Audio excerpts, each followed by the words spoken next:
Good morning. You are getting I Just Woke Up Mormon Story Time. Example number 1. I once had a neighbor, LDS, lived across the street. She bragged to me how her bishop in another state paid off their entire mortgage. Hundreds of thousands of dollars.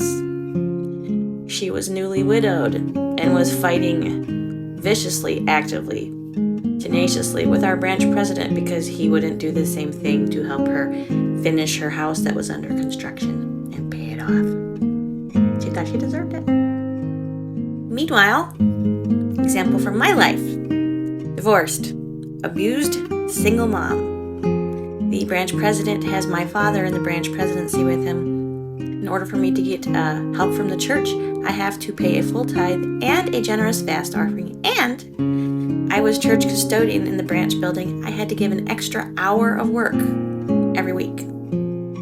In the same branch where this neighbor lived across the street from me, my husband was injured. I had just had a baby. We needed help.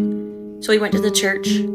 I had to make a month menu, review every fucking day's meal, all 3 meals, with the Relief Society president, and she decided if that was good enough.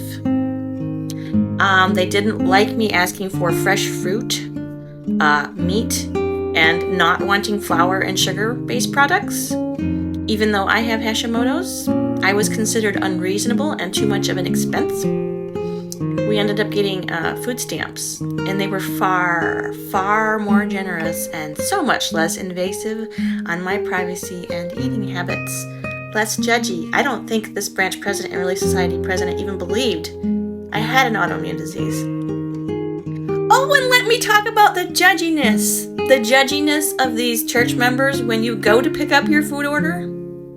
The truck drivers, the coordinators, how they look at you, how they treat you like you're some kind of shit. Meanwhile, one of my sister's husband's mothers, their entire family was on church welfare for like decades. Decades. The woman didn't know how to live without it. So yes, everything is 1000% based on bishop roulette. Does your bishop like you? Does your bishop believe you? And will he make you beg? This is a very old rant of mine. I originally wrote a blog post about it, but had to kind of write in code because I was still true believing with a whole crapload of stuff on my shelf. See if I'm not right with this post.